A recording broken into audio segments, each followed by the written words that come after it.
سب سے عظیم نعمت اللہ تعالیٰ کی جانب سے جو بندوں کو دی گئی ہے وہ ہدایت کی نعمت ہے۔ جس نے ہدایت کو پا لیا اس نے اللہ تبارک و تعالیٰ کے سب سے عظیم تحفے کو حاصل کر لیا۔ ہدایت کیا ہے؟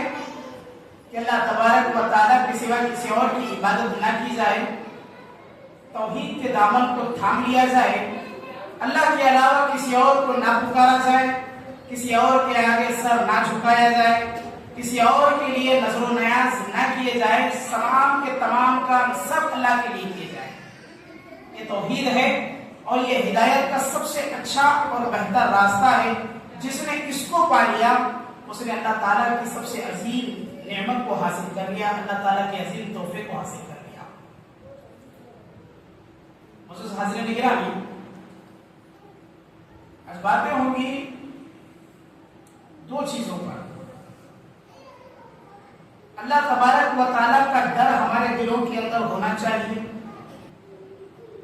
یا ایھا الذین آمنوا اتقوا اللہ حق تقاتہ ولا تموتن الا وانتم مسلمون۔ اے وہ لوگوں جو ایمان لے آئے ہو، اللہ تبارک و تعالیٰ کا ڈر اپنے اندر پیدا کرو، اللہ تعالیٰ سے ڈرو۔ کیسا ڈرنا ہے؟ حق تقاتہ، جو حق اللہ تبارک و تعالیٰ نے دے رکھا ہے، جس طریقے سے اللہ کا حق ہے ڈرنے کا، اس طریقے سے ڈرا کرو۔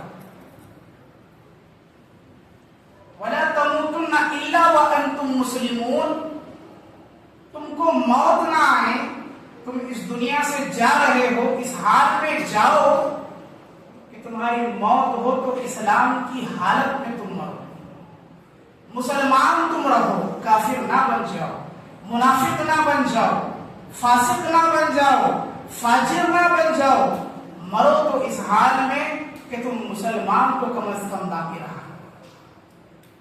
عظیم پیغام ہے آیت کریمہ کے اندر ہمارے اور آپ کے لیے کہ اللہ کا ڈرنے کا جو حق ہے اس حق کو ہمیں ادا کرنا۔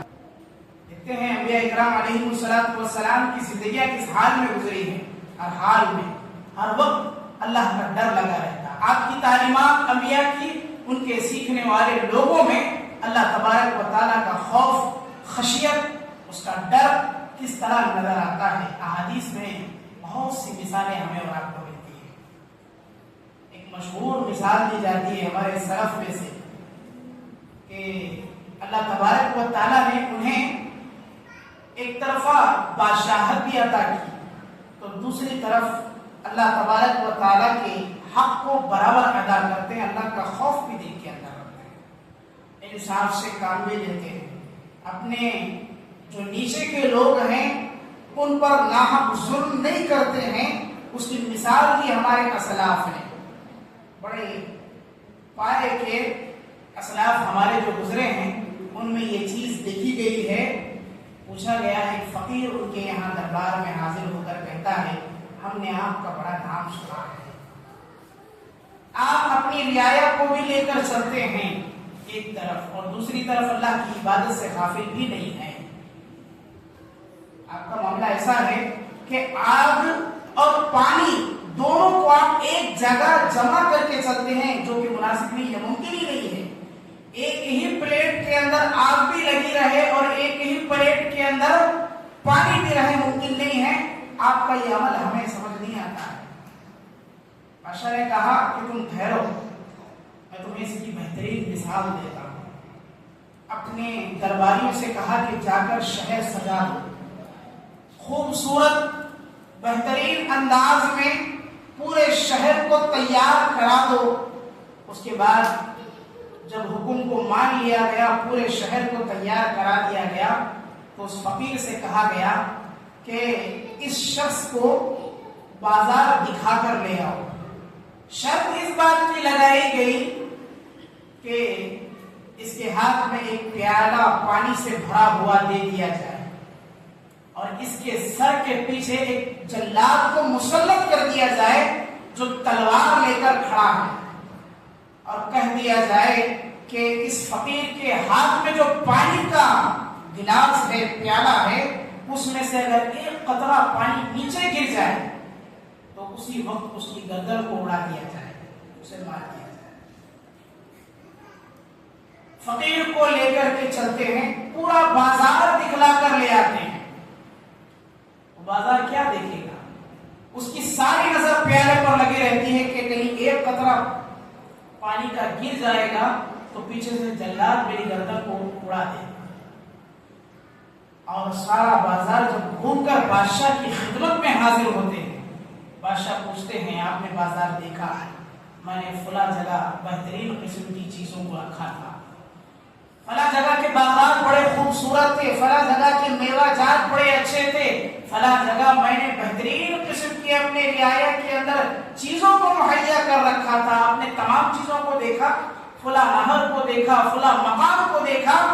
اس نے کہا کہاں سے دیکھ پاؤں گا، میری نظر اس پیالے پر تھی۔ پیچھے جلاد تھا، خوف تھا اس بات کا اگر میری نظر ہٹ جائے گی اور ایک قطرہ پیالہ زمین پر گر جائے گا تو وہ جلاد میری گردن اڑا دے گا، میں کیسے دیکھ سکتا ہوں بازار کو؟ بادشاہ نے کہا یہی میری مثال ہے، اللہ تعالیٰ نے یہ جو بادشاہت مجھے عطا کی ہے دنیا کے اندر، یہ مال و دولت جو دیا ہے، یہ اللہ کی جانب سے میرے لیے آزمائش ہے۔ اگر میں اس مال و دولت کو، ان تمام چیزوں کو حاصل کر کے اللہ کی عبادت سے غفلت کرنے والا ہو جاؤں، اللہ تبارک و تعالیٰ کا ڈر اپنے دل کے اندر نہ رکھوں، تو جس طرح جلاد تمہاری گردن اڑا دے، کل قیامت کے دن اللہ تعالیٰ مجھے نہ بخشے گا۔ یہ خوف، یہ ڈر لے کر کے میں جیتا ہوں، اسی وجہ سے میں اپنی رعایا کے ساتھ انصاف کا معاملہ بھی کرتا ہوں، اپنے لوگوں کے ساتھ ظلم نہیں کرتا ہوں، اللہ کا خوف بھی میرے اوپر لگا ہوا ہے، اللہ کا ڈر لے کر، اللہ کا خوف لے کر کے۔ اللہ تبارک و تعالیٰ کا اگر خوف ہمارے دلوں سے اڑ جائے گا، ہماری زندگی بے لگام ہو جائے گی، اس گھوڑے کے مانند جو جب چاہے جہاں چاہے دوڑتا رہے، گھومتا رہے، اسی طریقے سے ہماری زندگی کا آنا